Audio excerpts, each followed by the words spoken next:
drowning, um, I I I left my body, and I went into a beautiful, peaceful place that were just, it was full of colors, and I just ceased to exist.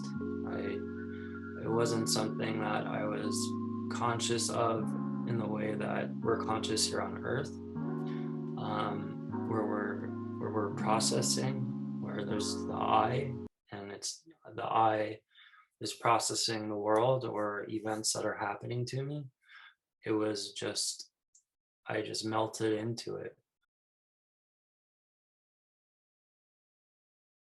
Today we have Ryan Johnson. He's going to tell you the story of what happened to him while he was surfing. And he's been surfing since he was 6 years old. He had an incident in Oxnard, California while he was surfing. Hi, Ryan. Thanks for being here today. Can you tell us the story of what happened when you were surfing? Sure, I'd love to.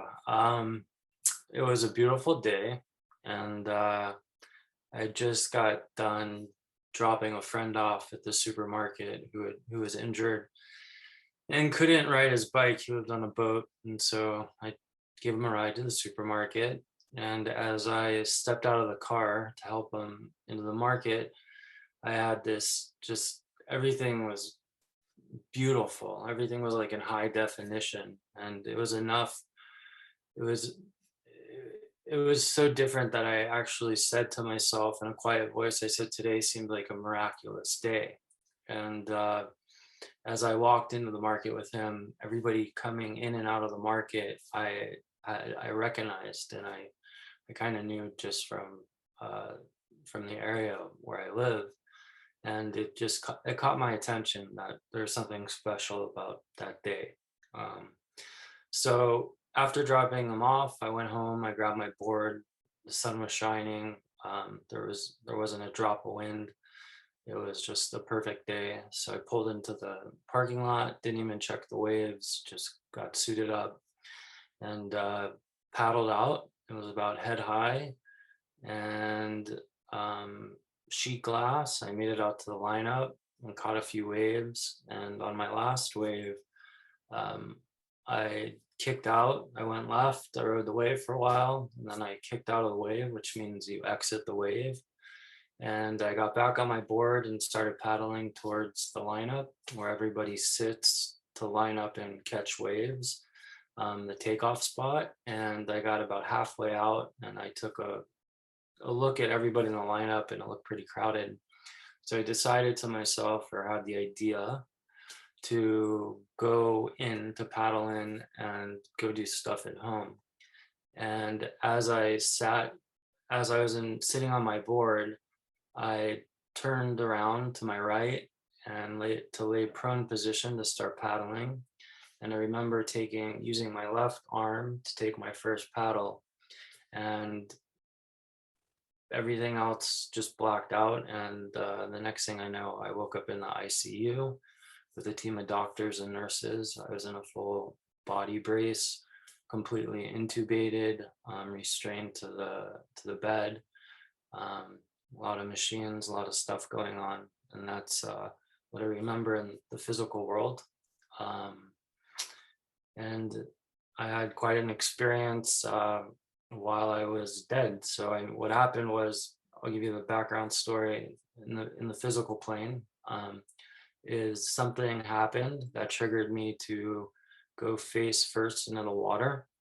I drowned. I had lost consciousness, so I automatically drowned, which led to pretty much death. My heart stopped bleeding, or stopped beating. Um, Brain stopped working, stopped breathing, and I slowly drifted out along the jetty, out past the lineup of the crowd of surfers, and out to the end of the jetty, to where the boats enter the harbor. And two kids were out in the lineup, and they're paddling around looking for waves. And what you usually do is you look for swells, for waves coming in, and they come in groups. So you're constantly looking out at the horizon for incoming waves.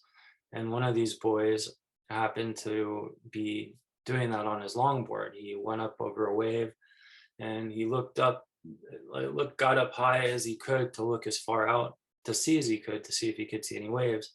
And he saw me floating face down with my board trailing behind me. And so um, at first he thought nothing of it. He thought maybe I was just looking at something underwater, which is kind of weird since the water quality has no clarity to it whatsoever. So he paddled around some more. He got up on his board to check to see if any more waves were coming, and he saw that I was in the same position and nothing had changed. He seemed alarmed, and he got his best friend to paddle out to me. And they yelled at me, no response. Then they started kind of prodding at me, and there was no response. And then finally, one of them grabbed my hair at the time, lifted my face out of the water, and saw that water was pouring out of my mouth. My eyes were kind of rolled back and non-responsive, and my skin was completely purple and blue. And I had no heartbeat. So they started yelling to the guys that were in the lineup for help, and a few guys paddled out. And they had a difficult time trying to get, I guess, a dead body away, back to shore. So they tried a few various ways. It took a little while, and finally they managed to get me back closer to shore, where there was the undertow, and it was hard for them to get me up on the shore. And this is when people took notice on the beach, and a few people called 911. And a couple that were down the beach took notice. The wife took notice, actually.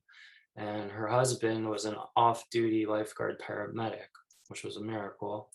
And she said, "Babe, I think there's, a problem." And he took a look and he's like, "No, there's some kids playing on the water."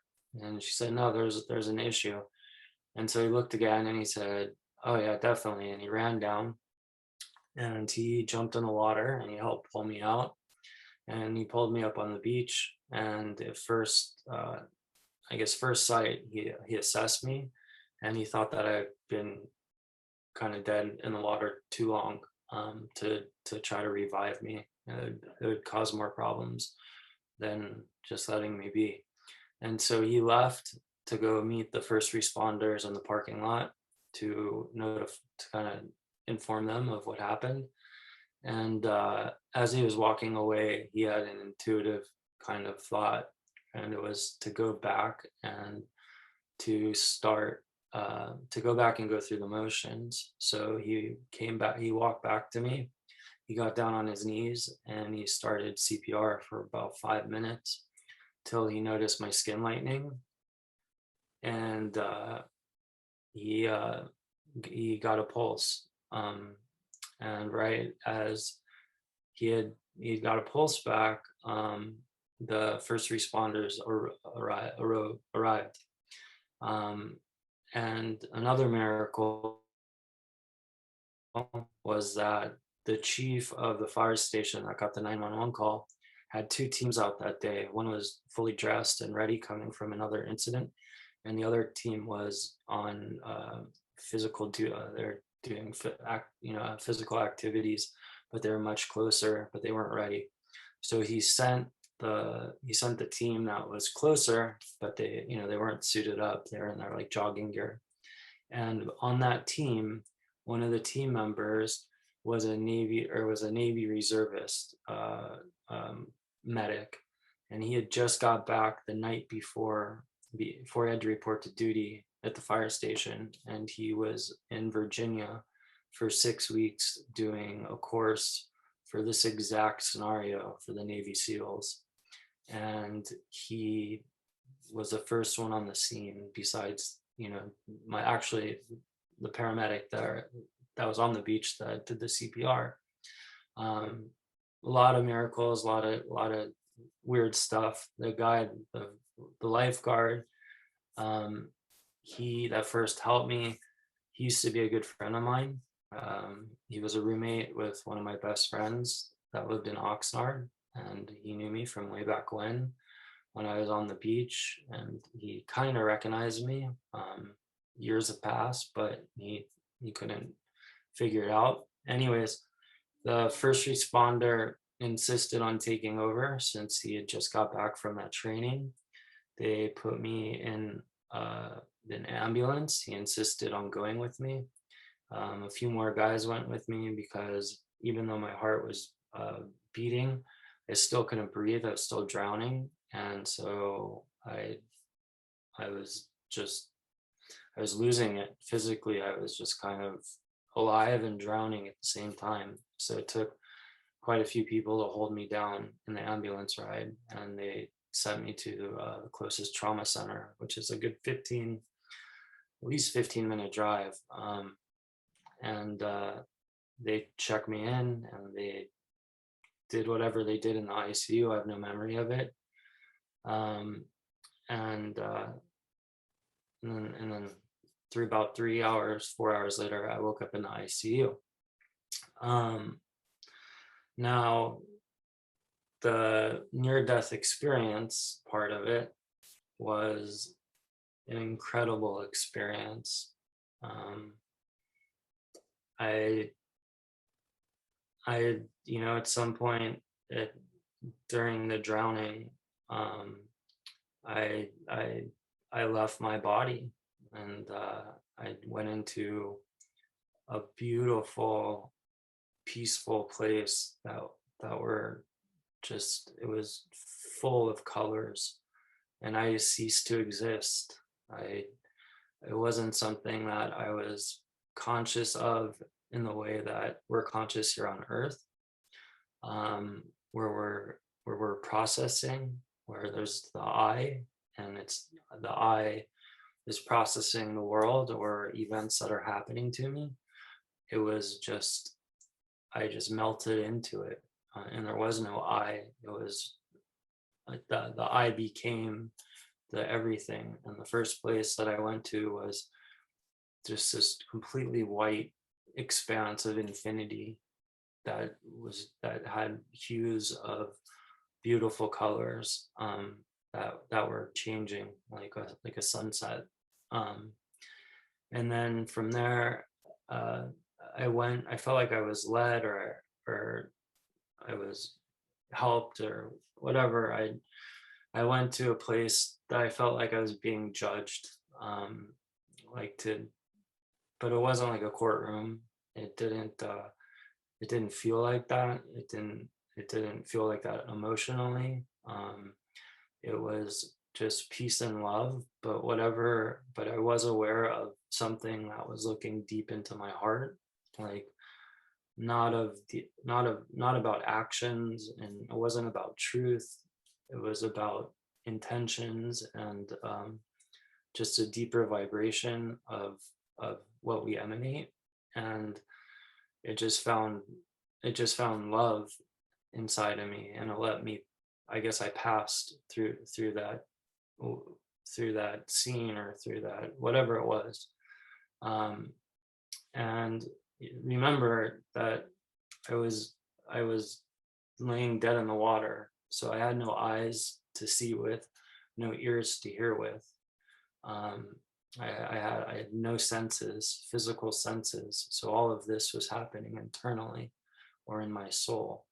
um and it wasn't, like I said, I wasn't conscious of it, as I am here on a day-to-day basis. It was just, everything was, it was just happening.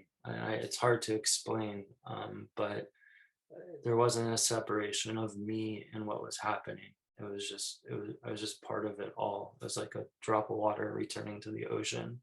um, you don't know if you're the drop, or the in the ocean, or the ocean is in the drop. I guess it's a relative, but anyways, from there I got this sense that I was about to meet something bigger than myself. Oh, I'm sorry, before this had the judgment part happened, the uh I was shown kind of the world, and it was as if the world was split in half, and but everything was connected. It looked like a circuit board, but but with trees and with rocks and with people and with everything, but everything was connected and you could see its energy source. And we all came from the same energy source, but we all we all grow in the physical world as different forms, but still connected to the same flowing energy. And that kind of this whole thing was shown to me as I was traveling to the place of where like my heart was being examined or looked at. And then after that, I, I there was an awareness or something that came over me, or that I started to feel.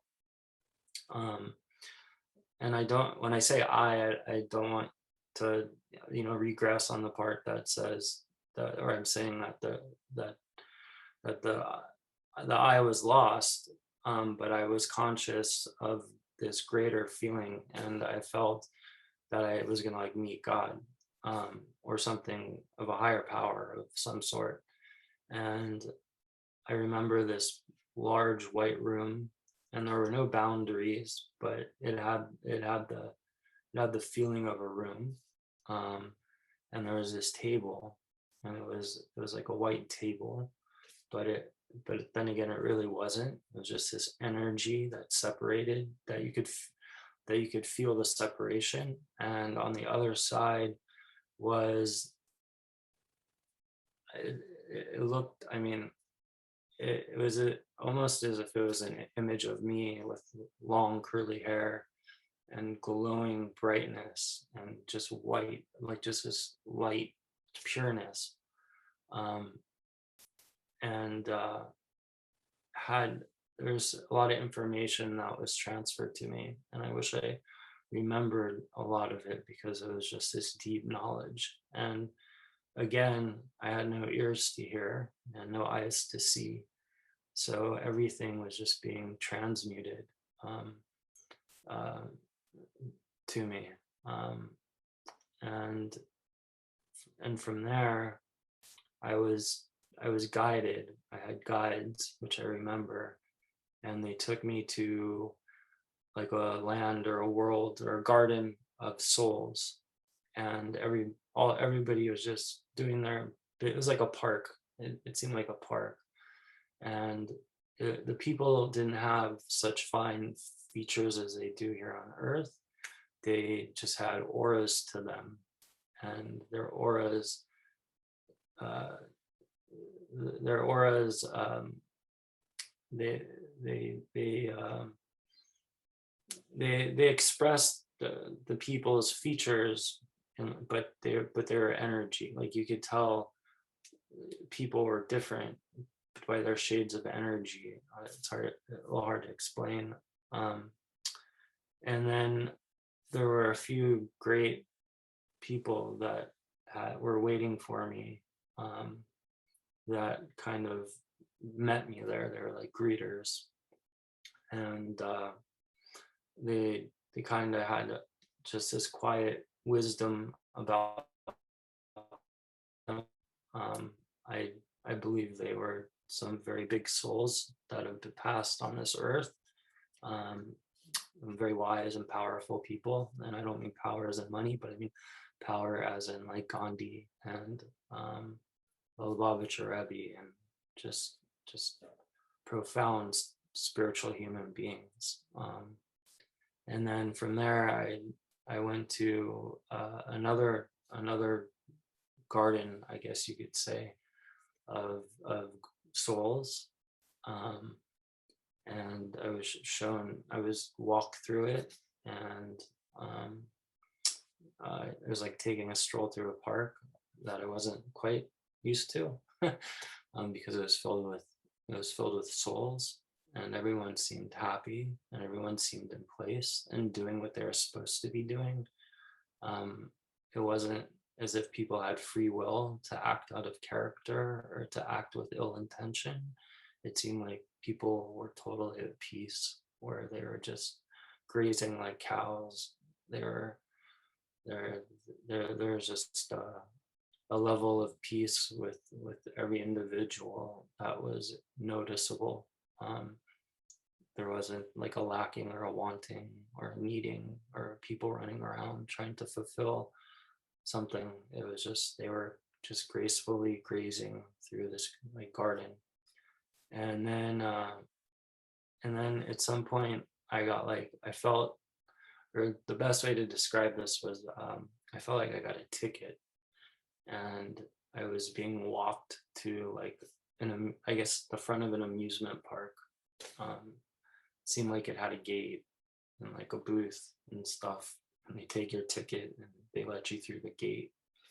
And the way I think about it now is that that was kind of my entrance to the next world. And I I had permission to enter into it.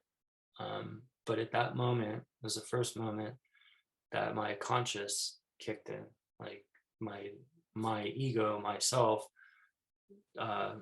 like there was a spark of it in my mind where I remembered who I who I was, where I came from, and those that I loved. And I remember turning around as quick as I could and like letting the ticket go and running back from the gate in the opposite direction as fast as I could. And from there I went through this like time warp, like you see kind of on the movies, like with the tube and everything's flashing. And that's when I popped up and opened my eyes in the ICU, and I looked around and just saw everybody and everything. I was completely calm, and I've never been at peace like how I was, especially waking up to all that chaos that was around me. I just was, I've never been so much at peace. And it took me a little while to kind of realize where I was, what's happening, what's happened.